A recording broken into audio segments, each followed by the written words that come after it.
worship you, I worship you. You are here, moving in our midst. I worship you, I worship you. You are here, working in this place. I worship you,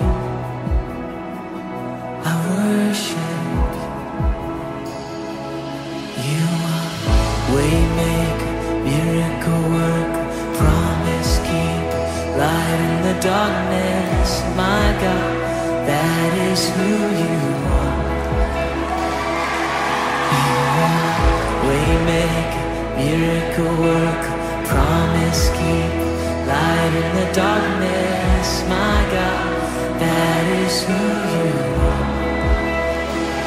You are here, touching every heart. I worship you, I worship you. You are here, healing every heart. Oh, I worship you, Jesus, I worship. You're turning lives around. You are here, oh, turning lives around. I worship you, I worship. You're mending every heart. You are here and you're mending every heart. I worship you, yeah. I worship you, Lord. And you are waymaker, miracle worker, promise keeper, light in the darkness. My God, that is who you are. Yeah, you're the waymaker, waymaker, miracle worker, promise keeper, light in the darkness. My God, that is who you are. Yeah, sing it again. You are, yeah, waymaker, miracle worker, promise keeper, light in the darkness. Yeah, my God, that is who you are. Oh, it's who you are, Jesus. Yeah, the waymaker, miracle worker, promise keeper, light in the darkness. My God, that is, sing, that is who you are. Oh, that is who you are. And that is who you are. Oh, and that is who you are. That is who you are. My Jesus, that is who you are. That is who you are. Oh, we lift you up. That is who you are. That is who you are. My Jesus,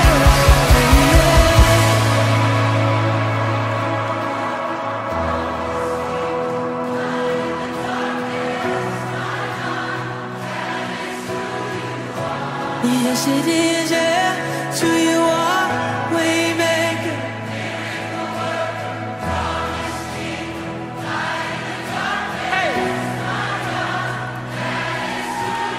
Let's sing this together.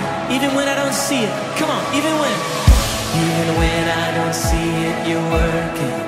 Even when I don't feel it, you're working. You never stop working. You never stop working. Come on. Even when I don't see it, you're working.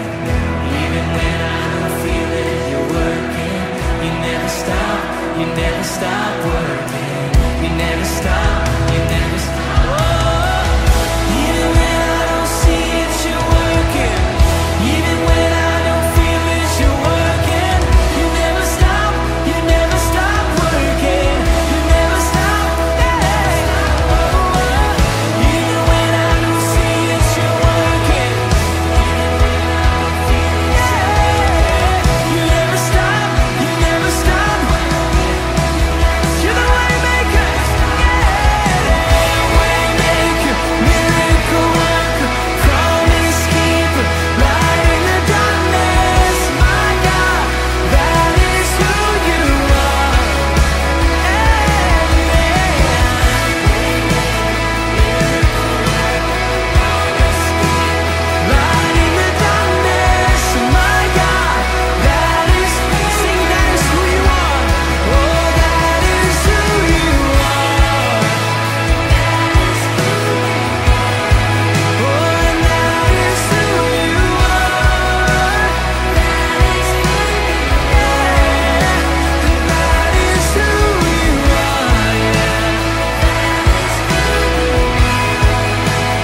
Oh, his name is above.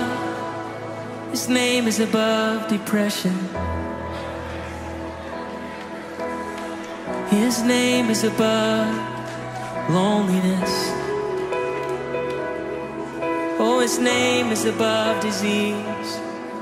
His name is above cancer. His name is above every other name. He says,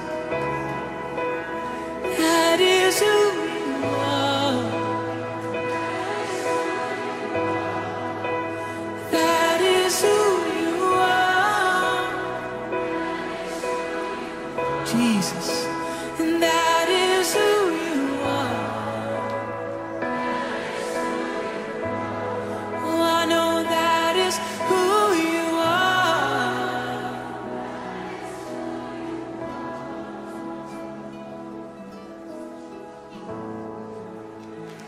Amen, amen, amen.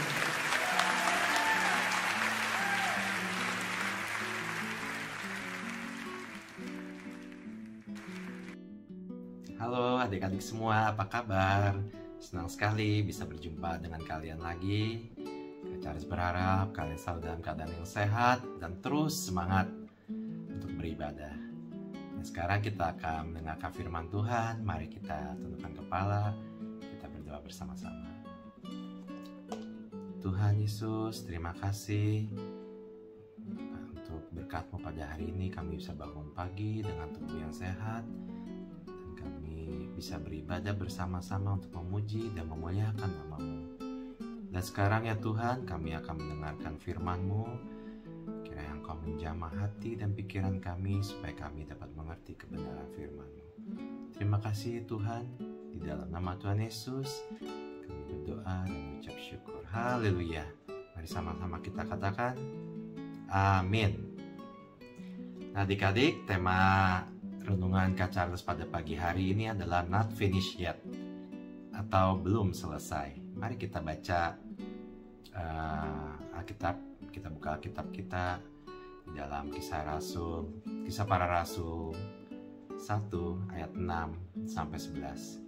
Kisah Para Rasul 1 ayat 6 sampai 11. Mari kita baca bersama-sama. Maka bertanyalah mereka yang berkumpul di situ, Tuhan, maukah Engkau pada masa ini memulihkan kerajaan bagi Israel? Jawabnya, Engkau tidak perlu mengetahui masa dan waktu yang ditetapkan Bapa sendiri menurut kuasanya. Tetapi kamu akan menerima kuasa kalau Roh Kudus turun ke atas kamu.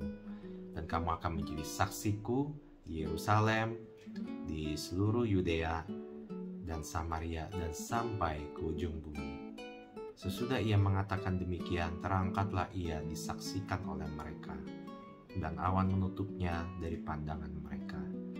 Ketika mereka sedang menatap ke langit waktu ia naik itu, tiba-tiba berdirilah 2 orang yang berpakaian putih dekat mereka, dan berkata kepada mereka, Hai orang-orang Galilea, mengapakah kamu berdiri melihat ke langit? Yesus ini yang terangkat ke surga, meninggalkan kamu, akan kembali dengan cara yang sama seperti kamu melihat dia naik ke surga. Nah adik-adik, kita memperingati hari kenaikan Tuhan Yesus ya. Dan peristiwa kenaikan Tuhan Yesus ke surga bukanlah akhir dari karya Tuhan Allah di dunia ini. Sebab peristiwa ini bukanlah sebagai perpisahan, tetapi sebuah pengutusan Tuhan Yesus kepada para murid waktu itu. Nah, para murid ini diutus untuk melanjutkan misi Tuhan Yesus, untuk menjadi saksi Tuhan Yesus sampai ke ujung bumi. Dan di dalam melakukan tugas memberitakan Injil ini, Tuhan Yesus menjanjikan akan mencurahkan Roh Kudus yang akan memberikan kuasa untuk memberitakan Injil kepada para murid. Jadi misi Tuhan Yesus ini tidak berhenti hanya pada waktu itu saja ya untuk para murid-murid Yesus Kristus, tetapi juga dilanjutkan oleh gereja-gereja masa kini dan juga oleh kita semua sebagai para pengikut Tuhan Yesus Kristus. Nah, selama 40 hari setelah kebangkitan Tuhan Yesus, dan setelah 40 hari Yesus membawa para murid keluar kota sampai ke dekat Betania, dan kita bisa baca di dalam Lukas 24 ayat 50. Nah, di tempat inilah Tuhan Yesus terangkat ke surga. Nah, seperti yang Kak Charles sudah bilang tadi, peristiwa kenaikan Tuhan Yesus ke surga ini bukanlah akhir dari karya Tuhan Yesus di tengah-tengah dunia ini ya. Nah, peristiwa kenaikan Tuhan Yesus ini mengandung beberapa makna. Yang pertama adalah Tuhan Yesus naik ke surga, dan dikatakan dalam firman tadi akan datang kembali pada waktu yang tidak diketahui oleh siapapun juga. Yesus menjawab harapan para murid sebelum peristiwa itu. Engkau tidak perlu mengetahui masa dan waktu yang ditetapkan oleh Bapa. Kita baca di ayat 7. Nah, hal ini pun kembali ditegaskan oleh dua orang yang berpakaian putih yang berpesan Yesus yang terangkat ke surga akan datang kembali. Kita bisa baca di ayat 11 tadi ya. Oleh sebab itu, kita tidak perlu menebak, tidak perlu menghitung-hitung kapan hari kedatangan Tuhan Yesus. Nah, makna yang kedua adalah nantikanlah kedatangannya dengan melanjutkan karya Tuhan Yesus di tengah dunia ini. Karya apakah itu? Yaitu memberitakan Injil ya. Yang perlu diingat oleh para murid adalah misi Tuhan Yesus itu tidak berhenti ketika Tuhan Yesus naik ke surga. Misi Tuhan untuk mendatangkan damai sejahtera itu akan dilanjutkan oleh para murid-murid dan juga gereja pada saat ini, dan juga kita semua sebagai pengikut Tuhan Yesus ya. Jadi gereja diutus untuk menjadi saksi, untuk memberitakan Injil mengenai keselamatan di dalam Yesus Kristus bagi dunia ini. Nah, sebagai seorang saksi, setiap orang yang percaya dipanggil untuk memberitakan Injil, bukan hanya dengan ucapan saja, bukan hanya dengan kata-kata kita saja, tetapi juga ditunjukkan dalam perbuatan kita, dalam kehidupan kita sehari-hari. Nah, Tuhan Yesus membekali para murid dengan kuasa yang hadir, dengan kuasa Roh Kudus ya. Jadi mereka tidak melakukan ini dengan kemampuan mereka, karena ada Roh Kudus dalam hati mereka. Roh Kudus memberikan kuasa, atau artinya dunamis ya, yang memiliki arti kata daya dorong atau kekuatan yang luar biasa.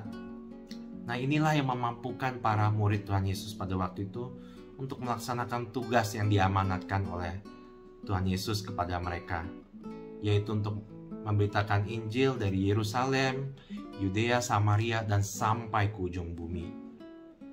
Jadi Roh Kudus dikaruniakan kepada para murid untuk memberitakan tentang Yesus Kristus yang membawa damai sejahtera, dan mereka menjadi contoh, mereka menjadi teladan kehidupan mereka, mereka memiliki kehidupan yang benar ya, dimanapun mereka diutus ya.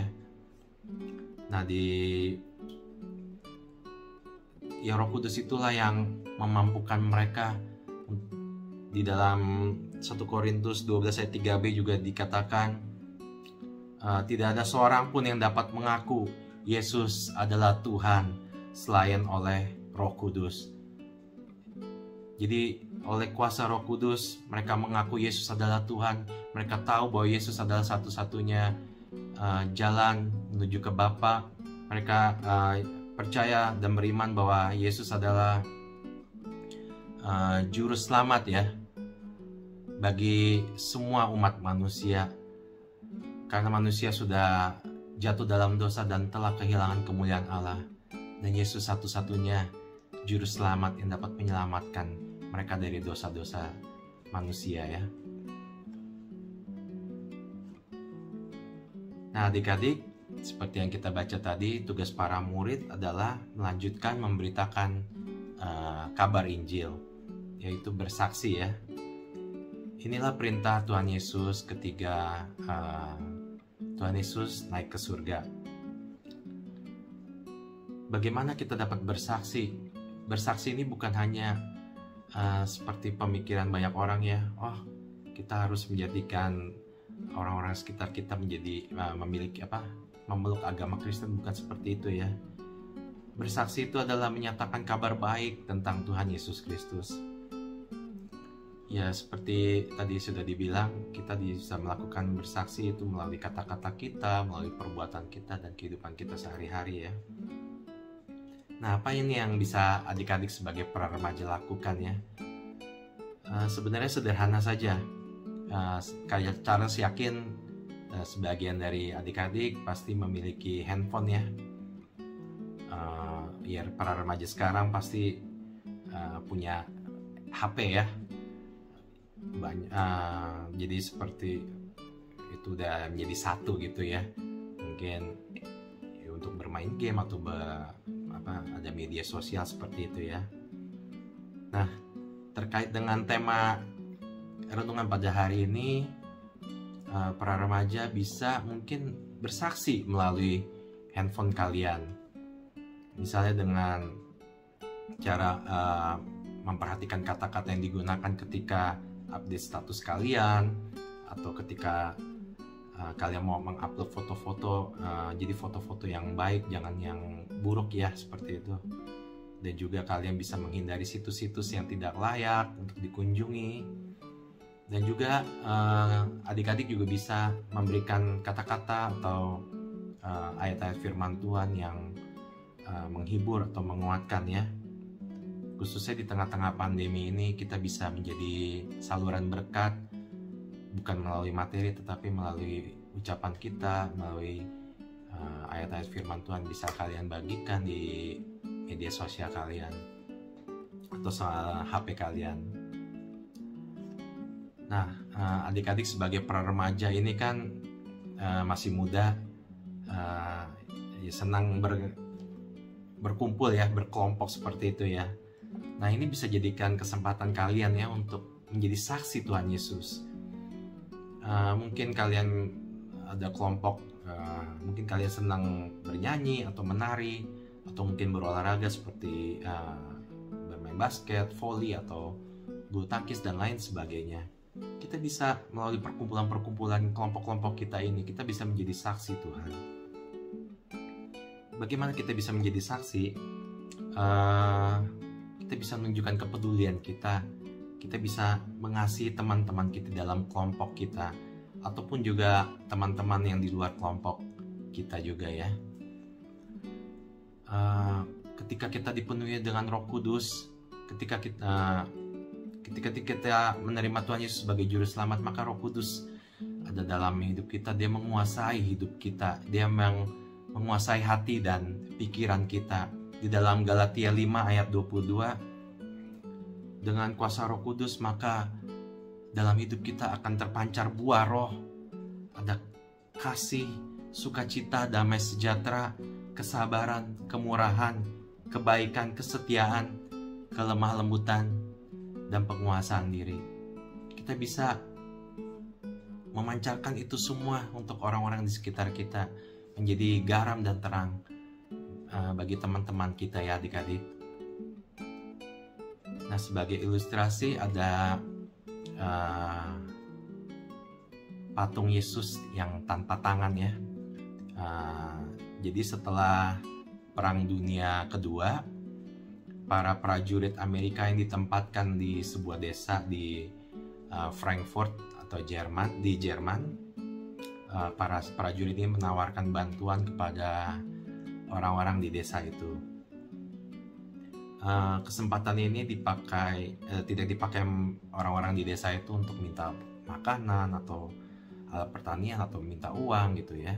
Tapi orang-orang di desa ini minta prajurit Amerika itu untuk memperbaiki atau memugar sebuah patung Tuhan Yesus yang sudah hancur selama perang itu ya, Perang Dunia Kedua. Ini bukan pekerjaan yang mudah ya. Tapi pelan-pelan mereka berhasil mengumpulkan bagian demi bagian dari patung Tuhan Yesus yang sudah hancur itu, kecuali tangannya. Tangannya sudah tidak ketemu lagi, sudah hancur berkeping-keping ya. Jadi sekalipun tidak lengkap patung itu, para prajurit itu menutup patung itu dengan kain sehingga dapat diresmikan dalam sebuah upacara di hadapan seluruh warga desa di Frankfurt. Ketika kepala desa menarik tali kain penutup itu, maka terlihat patung Tuhan Yesus tanpa tangan. Pada kaki patung Tuhan Yesus tertulis, Kristus tidak memiliki tangan lagi selain tangan-tangan kita. Nah, adik-adik, Kristus telah naik ke surga, tetapi pekerjaannya tidak akan pernah berhenti.